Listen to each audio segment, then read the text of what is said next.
So, very good morning, Anand bhai, Good and morning, sir.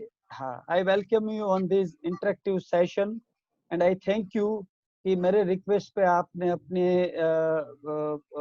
मेरे future जो इस YouTube channel के जो व्यूअर है उनके लिए आपने अपनी पर्सनल फाइनेंशियल जर्नी को की जो एक्सपीरियंस है उसको शेयर करने के लिए आपने टाइम निकाला और मेरे साथ आज आप इंटरेक्ट कर ले, उसके लिए मैं आपका शुक्रगुजार हूँ, थैंकफुल। सबसे पहले आनंद भाई मुझे ये बताइए कि आप अपना थोड़ा सा बैकग्राउंड और थोड़ा सा परिचय मेरे व्यूअर के लिए दे दीजिए। Sure. Good morning, sir. Myself, Anand Vadia. I am working as a logistic professional at Pipavav Port. I living with my mother, my wife, and my sister, my elder sister, and my daughter. Okay, fine. Uh, uh, So, Basically, I belong.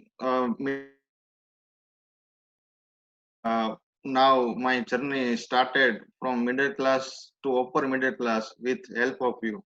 okay, fine. So good. It's because of me, because it is because of you have taken initiative to create your personal financial plan, right? तो हमें हमारे viewers को ये बताइए आनंद जी कि आप हमने financial planning के बारे में आपने सोचा, उससे पहले आप अपनी पर्सनल फाइनेंशियल जो चीजें करते थे उसमें क्या क्या आप क्या कर रहे थे, आप कैसे इन्वेस्ट कर रहे थे, आप कैसे इंश्योरेंस आपकी क्या थी, आपकी फाइनेंशियल सिचुएशन क्या थी, जो जिस सिचुएशन को देखते हुए आपको ऐसा लगा कि I should go for my financial planning, तो वो चीजें क्या थी उसके बारे में बताएंगे। So what was the situation before we engage into financial planning आपकी। पहले जो सर था मेनली इन्वेस्टमेंट, तो बेसिकली इन्वेस्टमेंट नहीं था वो, एज ए सेविंग हम लोग कर रहे थे कि जो हमारा अर्निंग्स है उसमें से थोड़ा सा जो भी सेविंग रहता था वो एफडी है या तो एलआईसी है या तो कोई गोल्ड है, ऐसे वेरियस जो ट्रेडिशनल इंस्ट्रूमेंट है उसमें हम लोग सेविंग करते थे। जैसे हम लोगों को एडवाइस मिली थी हमारे एल्डर्स से, वैसे ही हम लोग डाइवर्सिफाई थोड़ा बहुत करते थे, पर बेसिक कंसेप्ट था कि earnings minus expense is equal to saving, जो अभी चेंज हुआ है ओके आपकी हेल्प से कि भाई okay earning minus saving is equal to your expense होना चाहिए। जो मेन चेंजेस हुआ है मेरी माइंडसेट में, जो मैं समझ गया हूँ कि जो मैं अभी तक कर रहा था वो गलत प्रैक्टिस था, अभी जो कर रहे हैं वो ही सही प्रैक्टिस है।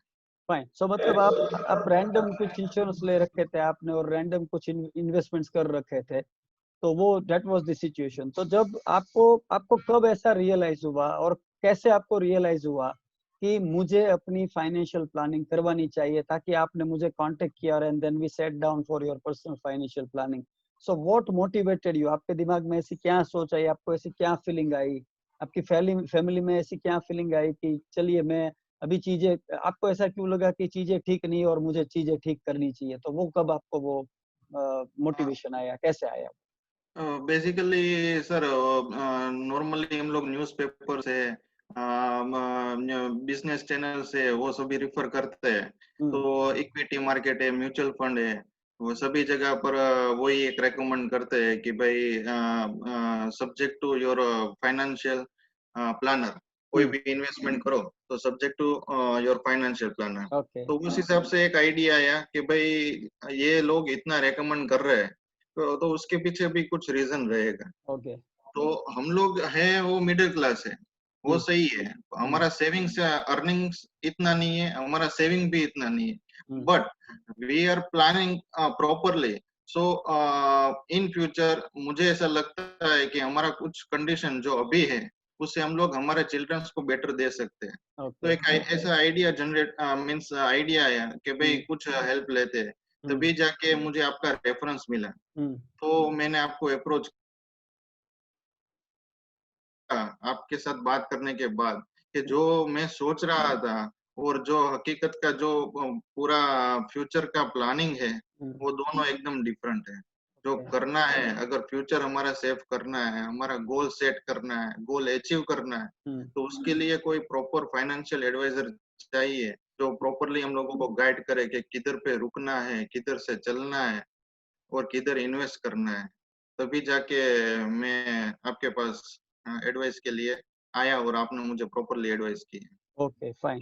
तो थोड़ा सा अभी आपको ये लगा कि सारी जगह पे मीडिया पे ये बता रहे हैं किसी भी इन्वेस्टमेंट के लिए कि आप अपने फाइनेंशियल प्लानर को, आप फाइनेंशियल एडवाइजर को कंसल्ट करके ही डिसीजन लीजिए, तो आपको ये लगा कि सब बोल रहे तो विच मीन्स के मैं कहीं ना कहीं अगर कंसल्ट करने से फायदा ही होने वाला है, एंड देन आपको फ्यूचर अच्छा बनाने के लिए आपको फाइनेंशियल प्लानिंग के बारे में प्रेरणा मिली।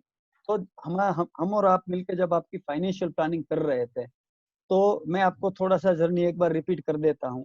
कि सबसे पहले हमने आपकी रिस्क प्रोफाइलिंग की और आपकी प्रेजेंट फाइनेंशियल सिचुएशन एनालाइज की। फिर हमने आपकी रिस्क प्रोफाइल के बेस पे आपकी इन्वेस्टमेंट पॉलिसी तय की। उसके बाद हमने आपकी प्लान बनाई और उसके बाद जाके हमने प्रोडक्ट सिलेक्ट किया। तो ये जो सारी जर्नी थी, तो उस सारी जर्नी के थ्रू आपकी पर्सनल एक्सपीरियंसेस क्या रही? मतलब जैसे आपने बताया था कि you wanted to improve your future, तो going through this entire financial planning exercise, तो उसी ऑब्जेक्टिव को लेते हुए आपकी जर्नी, आपकी एक्सपीरियंसेस क्या रही, वो आप शेयर करेंगे? बेसिकली सर वो थोड़ा टफ था, क्योंकि हम्म। वो एक माइंडसेट ही नहीं था एज मिडिल क्लास, और कभी तक हम लोगों ने सोचा टाइम इन्वेस्ट करना पड़ता है बेसिकली। तो okay. Last to last year जब ये चालू किया तभी हम्म। सब जो उसका डॉक्यूमेंट्स है, इन्वेस्टमेंट है या हम्म। इंश्योरेंस पॉलिसीज है, वो हम्म। सब एक कलेक्ट करना, वो समराइज करना, हम्म। वो आपके साथ डिस्कस करना, हम्म। वो अप्रोक्सीमेटली आई थिंक 1 एक आध महीने का टाइम उसमें लग गया था। ओके। वो टाइम धीरे धीरे कम हो रहा है। अभी okay. Last to last year वही प्रोसेस मैंने 10 to 15 डेज में हुआ। तो वो एक जो बेनिफिट हुआ है कि मुझे अभी पता चल गया है तो क्या क्या ऑन हैंड होना चाहिए। In okay. फ्यूचर कुछ भी आए, इंश्योरेंस हम्म। पॉलिसी आए, तो इंश्योरेंस पॉलिसी ले लेने से कुछ नहीं होता है। Insurance policy at the time of emergency हमारे हाथ पे हम्म। तो थोड़ा बहुत मुझे भी हेडेक हुआ, मुझे भी हम्म। थोड़ा ऐसा हुआ कि भाई ये तो टाइम थोड़ा वेस्ट हो रहा है। हम्म। मैं पैसा भी इन्वेस्ट कर रहा हूँ और मेरा टाइम भी हम्म। वेस्ट हो रहा है। हम्म। पर वो टाइम वेस्ट नहीं हो रहा था, वो टाइम इन्वेस्ट हो रहा था, वो अभी समझ में आ रहा है। Okay fine. सो आपको शुरू में ऐसा लगा कि ये सारी इंफॉर्मेशन कंपाइल करने के टाइम पे आपको थोड़ा सा इश्यू हुआ, बट देन यू रियलाइज कि वो आपकी एक्चुअली वेस्टिंग नहीं थी, वो इन्वेस्टमेंट थी, हाँ राइट? सर। तो हाँ। अभी आपका फाइनेंशियल प्लानिंग, हमने आपका फाइनेंशियल प्लान कर लिया है साथ में बैठ के, और आपकी जो सारी एक्शन है वो हम एक्शन ले रहे हैं। तो आपको ये प्रोसेस के थ्रू होने के बाद आपको ऐसा क्या लग रहा है कि नॉन फाइनेंशियल बेनिफिट्स, आपको इससे क्या लग रहा है कि आपने ये प्रोसेस से एंगेज होने से आपको नॉन फाइनेंशियल बेनिफिट दिखे? उसके बारे में जरा आपके एक्सपीरियंस शेयर करेंगे?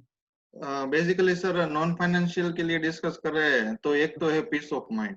Okay, very good. हाँ, तो पहले जो सेविंग कर रहे थे, जो इन्वेस्ट कर रहे थे, मैं इन्वेस्ट तो वर्ड यूज नहीं कर पाऊंगा, सेविंग ही कर रहे थे, जी। इन्वेस्ट तो आपके एडवाइस के बाद हुआ।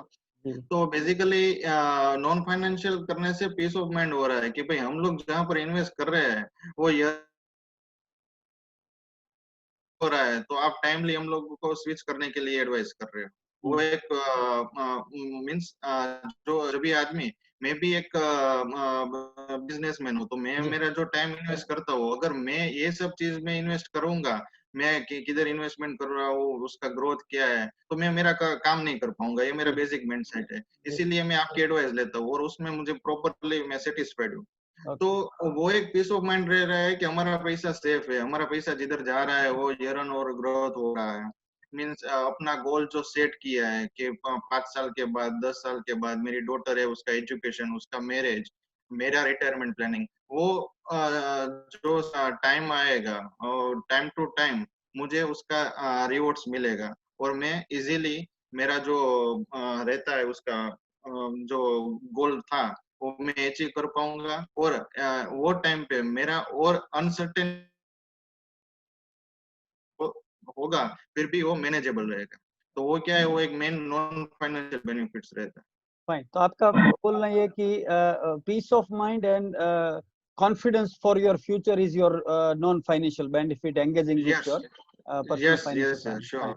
और आपके फाइनेंशियल बेनिफिट आपको इस प्रोसेस से क्या दिख रहा है आपकी एक्सपीरियंस के बेस पे? फाइनेंशियल बेनिफिट सर मेनली हम लोग अभी प्रोफेशन से आ रहे हैं, हम लोग का गवर्नमेंट जॉब नहीं है, तो हर एक जो कोई भी नॉन गवर्नमेंट एम्प्लॉय है या तो बिजनेसमैन है या तो कोई भी आदमी, उसका वो रहता है कि हमारा पेंशन नहीं आएगा, जी उसके बाद क्या रहेगा। तो हम लोग वो उसके लिए है कि आपने मुझे विथ फिगर्स दिया हुआ है कि आनंद भाई आप ये टाइम पे पहुंचोगे तो आपके पास इतना रहेगा। तो मैं एक इन्फ्लेशन के साथ कि भाई वो टाइम पे कुछ भी हो जाएगा, मेरे पास मैं ऐसे इन्वेस्टमेंट कर रहा हूँ, तो एटलीस्ट मुझे वो टाइम पे किसी से कुछ हेल्प लेने का जरूरत नहीं रहेगा। वो मैं विथ फिगर्स मुझे पता है ईयर ऑन ईयर जो गोल सेट किया है वो टाइम पे उसका कॉस्टिंग क्या रहेगा। सपोज मेरा डॉटर है तो वो उसका हायर एजुकेशन जब भी रहेगा, तो आपने मुझे पूरा जो कैलकुलेशन करके दिया है उस हिसाब से वो टाइम पे मुझे फंड अवेलेबल रहेगा। तो वो क्या है, वो एक फिगर के साथ अगर हम लोग चल रहे हैं तो वो एक प्रैक्टिकल माइंडसेट रहता है कि वो टाइम पे हम लोगों को जो सफिशिएंट है, तो एक क्लैरिटी आती है फ्यूचर के लिए। और जो जब भी बात रहा कि मैं इंश्योरेंस सेक्टर, इंश्योरेंस के लिए मैं इतना नहीं था कि भाई इंश्योरेंस लेना चाहिए, क्यों लेना चाहिए, बेसिक सही है ये टाइम के लिए, पर टर्म इंश्योरेंस क्यों लेना चाहिए, कब लेना चाहिए। पर जो आपने मुझे बताया, आपकी एडवाइस मिला, हम लोगों ने साथ मिल जो डिस्कस किया, उस हिसाब से पता चला कि term insurance is also important. So वो जो लाइफ की अनसर्टेनिटी है वो सभी कवर हो गई है। तो okay as well as no pension दोनों बेनिफिट। Fine fine. तो अगर आपकी जो एक्सपीरियंस है पर्सनल फाइनेंशियल प्लानिंग के प्रोसेस के थ्रू होने की, तो उसके बेसिस पे आप मेरे व्यूअर्स को क्या एडवाइस देंगे, आप उसको क्या रिकमेंडेशन देंगे कि उनको कैसे अपनी पर्सनल फाइनेंस को कंडक्ट करना चाहिए? मैं सर बेसिकली वो कहता हूँ कि भाई आप अगर कुछ भी कर रहे हो, ऐसा नहीं है कि कोई जमींदार हो या तो कोई बड़ा बिजनेसमैन हो उसको ही फाइनेंशियल प्लानिंग करना चाहिए। आपका अर्निंग कुछ भी हो, इसे आर्ट ऑफ इन्वेस्टमेंट मैं ऐसा बोलना हम्म, चाहूंगा, इसे art of investment hmm, invest करना। अभी का पहले का जमाना था सेविंग का, अभी का जमाना है इन्वेस्टमेंट का। हम्म, और नेक्स्ट जनरेशन जो हमारा आएगा वो रहेगा आर्ट ऑफ इन्वेस्टमेंट। आप कमा रहे हो उससे मतलब नहीं, आप इन्वेस्ट कहाँ कर रहे हो हम्म, उससे मतलब है। तो मैं हम्म, हर एक व्यूअर को वो बताना चाह रहा हूँ कि भाई आप, ऐसा नहीं है कोई भी है आपके आजू बाजू कोई भी है, उसका फाइनेंशियल एडवाइस लो। मुझे नहीं पता था कि इतना बड़ा जो ट्रेमेंडस चेंज हो सकता है इन फ्यूचर। वो हम्म, आपकी एडवाइस से हमारा डिस्कशन हुआ, तभी इन्फ्लेशन जो था, बाकी सारा मैटर था। तो वो मैं उसके लिए कोई मायने नहीं रखता था कि भाई अभी तक जो जो हो रहा है वैसे ही इन फ्यूचर भी होगा।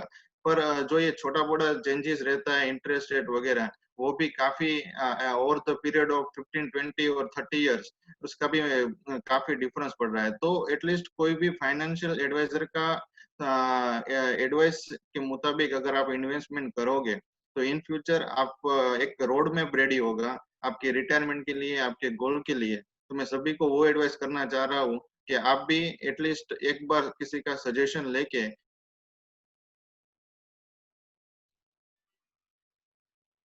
Fine. Thank you very much Anand ji, आपने हमारे व्यूअर्स के लिए आपके एक्सपीरियंस शेयर करने के लिए टाइम निकाला। Once again thank you. Okay sir, thank you very much.